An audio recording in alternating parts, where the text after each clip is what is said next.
आपके साथ में रोहित कुमार, आप न्यूज फॉर नेशन पर। नीतीश कैबिनेट का विस्तार हो गया। चुनाव के ठीक पहले इस विस्तार ने कई तरह के सवाल खड़े किए। सवाल ये कि क्या इन विस्तारों के सहारे नीतीश कुमार और बीजेपी ने बिहार में उस खेल को खेल दिया है जिसको अब तेजस्वी यादव को उस खेल से को पाट पाना उनके लिए आसान नहीं है।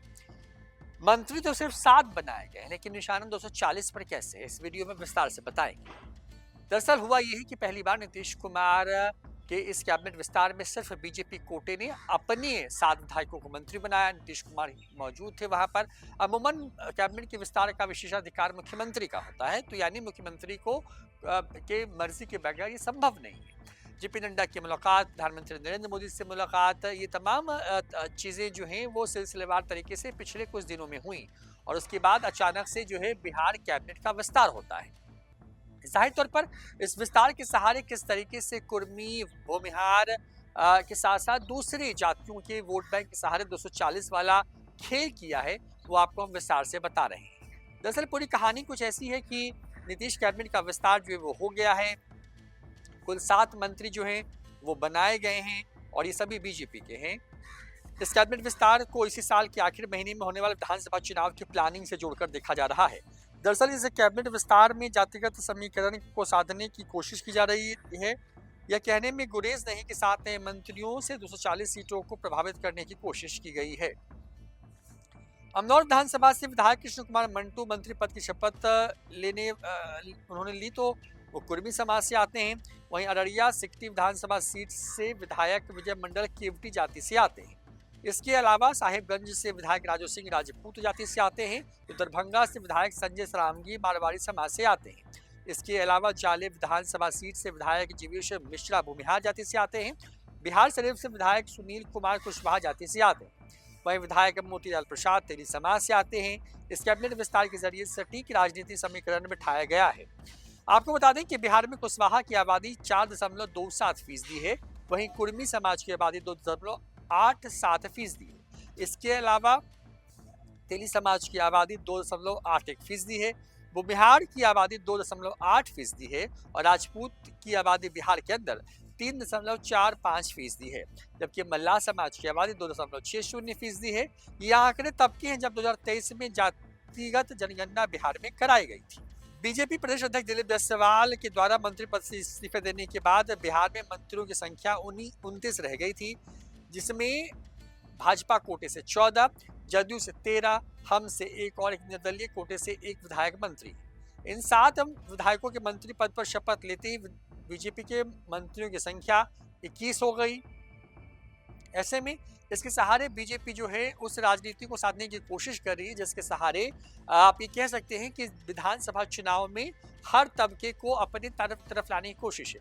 एक तरीके से कह लीजिए कि कुछ कुछ उसी फॉर्मूले पर बीजेपी चल रही है बिहार के अंदर में, जो फॉर्मूला बीजेपी ने अपनाया था हरियाणा के अंदर में। हरियाणा में 2 बार की सरकार के बाद बीजेपी के खिलाफ वहां पर जबरदस्त एंटी इनकम्बेंसी थी। खबरें ये थी कि वहां पर जो जाट वोटर्स है वो बीजेपी के खिलाफ है और वही बीजेपी के लिए सिरदर्द बना हुआ था। बीजेपी ने वहां स्ट्रेटेजिकली जो है अपनी कदम बढ़ाए और कदम कुछ इस तरीके से बढ़ाए कि वहां पर बीजेपी ने जाट को छोड़कर बाकी सभी जातियों को एक साथ कर लिया। तो अब इधर अब बिहार की बात करें तो बिहार में उसी तरफ जो है एनडीए बढ़ती नजर आ रही है, क्योंकि एनडीए को मालूम है कि बहुत ज्यादा वोट उसको यादव या मुसलमानों का मिलना नहीं है, लिहाजा बाकी की जो जातियां हैं उनको साधने की कोशिश कर रही है। जैसे कि बीजेपी ने पहली बार किसी कुर्मी को मंत्री बनाया है, पहली बार नालंदा के किसी व्यक्ति को मंत्री बनाया है। ये सब कुछ बिल्कुल सधी रणनीति के तहत किया गया होगा। एक तरफ जहां नीतीश कुमार को लेकर के लगातार विपक्ष कहने की कोशिश कर रहा है कि नीतीश कुमार की सेहत बिगड़ रही है, नीतीश कुमार जो है वो स्वस्थ नहीं है, दूसरी तरफ अब उनके बेटे निशांत भी नीतीश कुमार के समर्थन में बयान दे रहे हैं और कह रहे हैं कि नीतीश कुमार बेहतर है और अगले 5 साल सरकार चलाने के लिए बिल्कुल फिट है। दूसरी तरफ बीजेपी उन लोगों को मंत्री बना करके मैसेज देने की कोशिश करी जो अभी तक नीतीश कुमार की सबसे खास मान जाते रहे, यानी कि कुर्मी वोटर। नीतीश कुमार की मौजूदगी में कुर्मी को बीजेपी ने जिस तरीके से मंत्री बनाया है, उसे लग रहा है कि बीजेपी भी चाहती है कि ये सिर्फ वोटर ट्रांसफर, सिर्फ नीतीश कुमार के वोटों का ट्रांसफर ना हो बीजेपी में, बल्कि बीजेपी की भी वोटों का ट्रांसफर नीतीश कुमार या जो उनके अलायंस पार्टनर हैं उनके बीच में हो। और शायद यही बड़ी वजह है कि इस तरीके से एक एक फॉर्मूला तय किया गया, क्योंकि लक्ष्य बड़ा है। 243 विधानसभा सीटें कुल बिहार के अंदर में हैं। लक्ष्य रखा गया है 200 पार का। इस बार लगातार एनडीए के नेता ये कह रहे हैं कि 40 से भी कम पर महागठबंधन को रोक लेंगे। अब वो तो होगा क्या, वो जनता तय करेगी, लेकिन तैयारी कहते हैं ना कि जो है चुनाव के पहले जो चुनावी विसात थी वो उसी तरीके से बिछाई गई है, ताकि हर किसी को यहाँ पर अपने साथ रखा जा सके, चाहे वो राजपूत हो, चाहे वो कुर्मी हो, कोयरी हो, कुशवाहा हो, वो तेली हो, या फिर दूसरे या पंचपौनिया वोटर हो। उन सबको अगर एक साथ लाया जाता है तो जाहिर तौर पर बीजेपी या जदयू ये उस जीत को दोहराना चाहते हैं जो कि उनको 2010 में मिली, और वो सबसे बड़ी जीत मानी जाती है।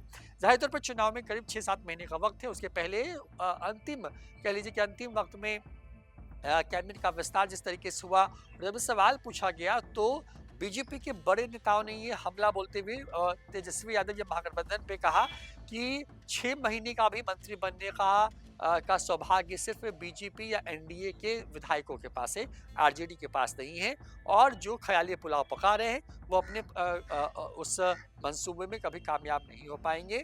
यानी कि एनडीए लगातार कदम दर कदम जो है इस चुनाव को लेकर के फील्डिंग सेट कर रही है, और कहीं ना कहीं इसमें पिछड़ती नजर आ रही है पूरी तरीके से फिलहाल महागठबंधन और खास करके आरजेडी। देखते रहिए न्यूज़ 4 नेशन। नमस्कार।